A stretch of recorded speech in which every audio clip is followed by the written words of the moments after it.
第138篇，不要怕，只管講。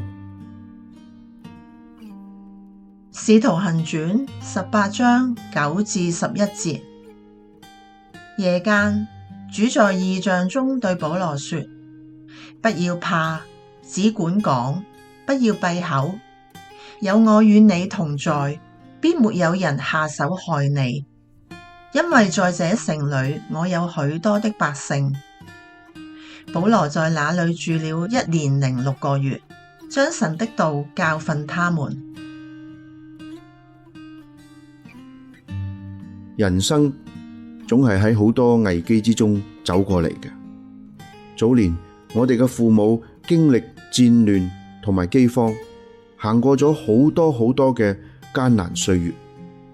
到咗近代，香港社會繁榮，冇戰爭，但係卻要面對2003年嘅沙士疫情，同埋呢幾年嘅新冠病毒，令到好多人都喺驚恐之中度過。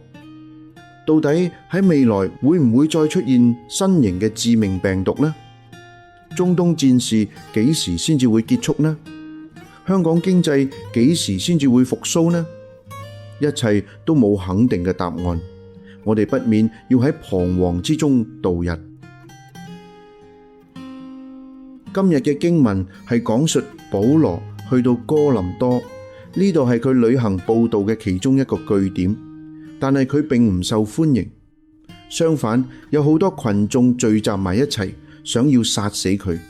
保羅當然感到害怕，就想離開。但係喺夜晚，主喺異象之中對佢講：唔好驚，只管講，唔好閉口。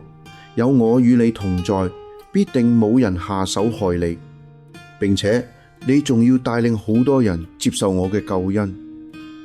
就係因着呢一個異象，保羅喺哥林多停留咗1年半嘅時間，並且建立咗哥林多教會。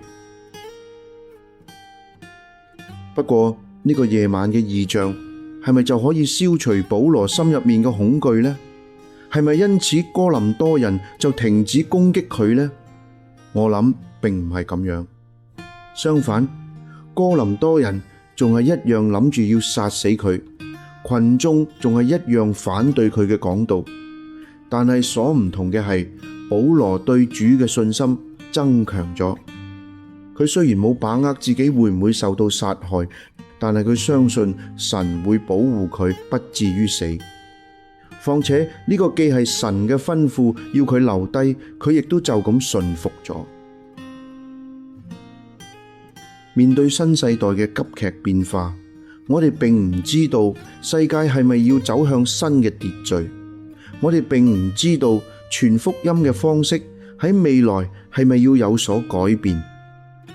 但係我哋相信神係無所不在、無所不知、無所不能嘅神，佢會帶領我哋行過人生嘅每一個階段，讓我哋將信心建立喺神嘅身上啦。